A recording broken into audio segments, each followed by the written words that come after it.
북이스라엘의 왕 아합과 남유다의 왕 여호사밧은 서로 사돈의 지간에 있었고, 두 왕은 서로 의논한 후에 아람에게 그동안 빼앗겼던 길르앗 라못을 쳐서 그 땅과 성읍을 다시 취하기로 그렇게 계획을 세웁니다.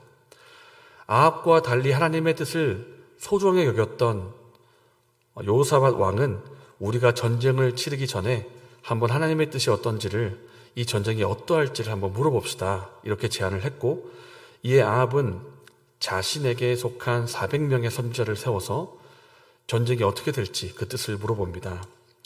400명의 무리는 모두가 하나같이 입을 모아서 말하기를 가서 싸우면 이긴다라고 말을 했고, 그 무리 중에 한 사람은 철을 가지고 뿔을 만들어서 왕께서 이 뿔로 아람 사람들을 찌를 것이고 전쟁에서 이길 것입니다, 그렇게 말을 합니다.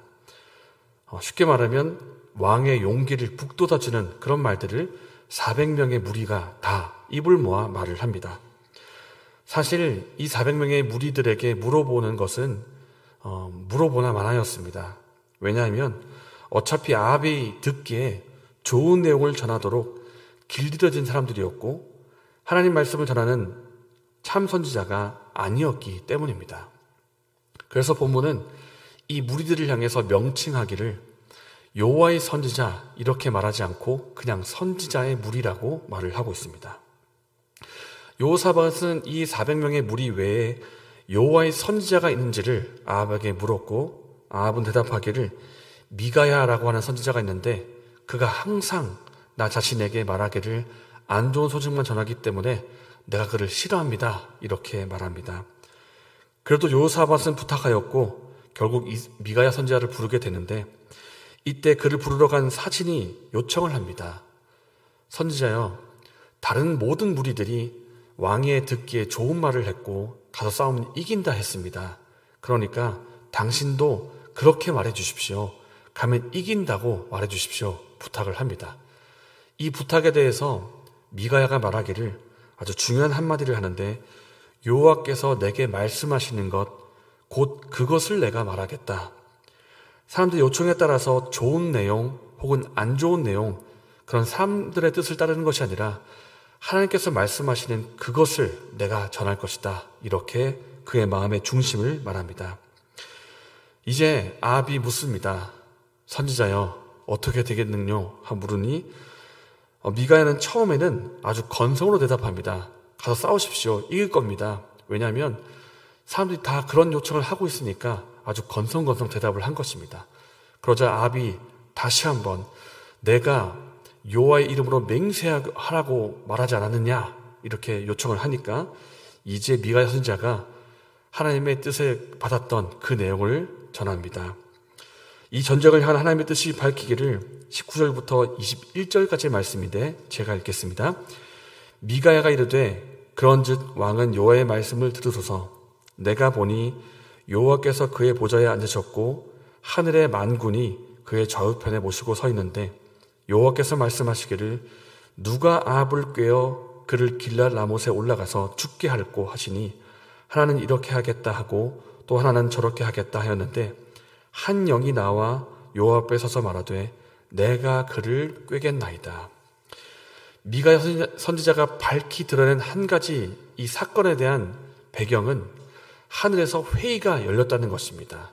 회의가 열려서 누가 아합을 꾀어 죽게 할꼬 라고 하나님이 물으셨는데, 한 영이 나와 대답하기를 내가 거짓말하는 영이 되어서 선지자들의 무리를 다 거짓말하게 만들 것이고 아합을 전쟁터로 불러들여 죽게 하겠다는 것입니다. 이렇게 하늘의 회의가 열리는 것을 내가 보았다라고 미가야 선지자가 말을 합니다. 이 말을 들은 아합이 어떻게 반응했을까요? 참말이냐? 정말 여호와께서 나를 전쟁터에 끌어들여 죽게 하겠다는 뜻을 가지고 있으시느냐? 이렇게 다시 묻거나 이 내용에 대해서 진지하게 생각하거나 이렇게 하지를 않고 아합이 말합니다. 내 이럴 줄 알았다. 너가 항상 나에게 안 좋은 일만 얘기하더니 오늘도 안 좋은 말을 하는구나. 여봐라, 당장 이 자를, 이 말씀에 보면 이놈을 이렇게 나와 있는데 이 자를 감옥 속에 집어넣어서 겨우 목숨만 연명할 정도로 아주 고생의 떡과 고생의 물만 주어라, 이렇게 말을 합니다. 그러니까 듣기 싫으니까 당장 감옥에 보내라, 이것입니다. 아합은 미가야의 말을, 그러니까 미가야를 통해서 하신 하나님의 말씀을 무시하고 자신이 바랬던 대로, 계획했던 대로 전쟁터로 나갑니다. 그래도 미가야가 했던 말이 꺼림칙했는지 그냥 나가지는 않고 왕의 그런 모습을 하는 것이 아니라 변장을 해가지고 아주 그런 평범한 병사처럼 꾸며서 나갑니다. 그리고 오히려 자신과 사돈지간에 있던 요사밧이 왕처럼 꾸미게 해가지고 오히려 그 사람을 위험하게 만들고 자기는 좀 보호를 받을 양 그렇게 하고 전쟁터로 나갑니다. 아합 왕이 어떻게 됐을까요? 선지자 미가야가 말했던 대로 전쟁터에서 죽고 맙니다. 아합이 일반 병사처럼 꾸미긴 해서도 그 옷 속에는 왕의 갑옷을 입고 있었습니다. 왜냐하면 보호해야 되니까. 왕의 갑옷이 아무래도 튼튼하지 않겠습니까? 그런데 적군이 쏜 화살이 얼마나 기가 막히게 날아왔는지 왕의 갑옷을 이루고 있는 솔기와 솔기 사이에, 그 갑옷과 갑옷 사이에 틈 사이로 화살이 꿰뚫고 지나갑니다. 이것이 중상이 되어서 피가 철철 흐르니까 이제 다급해진 아합이 말합니다. 여봐라, 이제 내가 중상을 입었으니까 말머리를 돌려서 나로 좀 퇴각하게 해라. 그러나 전쟁이 너무나 맹렬했기 때문에 퇴각을 하지 못하고 전쟁터에서 계속 버티다가 이제 피를 철철 흘리고 결국 죽고 맙니다. 사실 이것은 예견된 일이었습니다. 미가야 선지자가 하나님의 뜻을 말씀했고 가면 죽는다고 분명히 말했지만은 아합이 듣기 싫어했고 그 뜻을 무시했고 전쟁터로 나갔기 때문입니다. 이 아합의 인생을 어떻게 표현할 수가 있을까요? 한 문장으로 말하자면 이렇게 표현할 수 있을 것입니다. 하나님 말씀을 지속적으로 거부하고 자기 뜻대로 살아갔던 자라고 표현할 수가 있을 것입니다. 이렇게 하나님 말씀을 무시하는 사람의 특징은 하나님의 생명에서 떨어져 있고 하나님의 은혜와 보호하심을 누리지 못한다는 것입니다. 왜냐하면 말씀하신 하나님이 생명과 은혜의 근원이 되시기 때문입니다. 시편 1편 말씀은 말씀합니다. 복 있는 사람이 어떤 사람인가? 복 있는 사람은 악인들의 꾀를 따르지 아니며 오직 여호와의 율법을 즐거워하여 그의 율법을 주야로 묵상하는 사람이라고 말씀합니다. 다시 말하면 복 있는 사람은 악인의 꾀가 아니라 하나님 말씀을 묵상하고 그 말씀을 따르는 사람이라고 말씀하고 있는 것입니다. 신약에서도 복 있는 사람에 대해서 나오는데 예수님 말씀을 듣던 중에 그 무리 중에 한 여인이 외치면서 말합니다. 당신을 뵌 태와 당신을 먹인 젖이 복이 있나이다. 이렇게 말한 이유는 예수님께서 진리의 말씀, 생명의 말씀을 전하고 있으니까 이렇게 생명의 말씀을 전하고 있는 당신을 태어나게 한 당신의 어머니는 참 복된 사람입니다. 이렇게 감탄사를 말했는데 이때 예수님이 대답하십니다. 아니다. 오히려 하나님 말씀을 듣고 지키는 자가 복이 있느니라.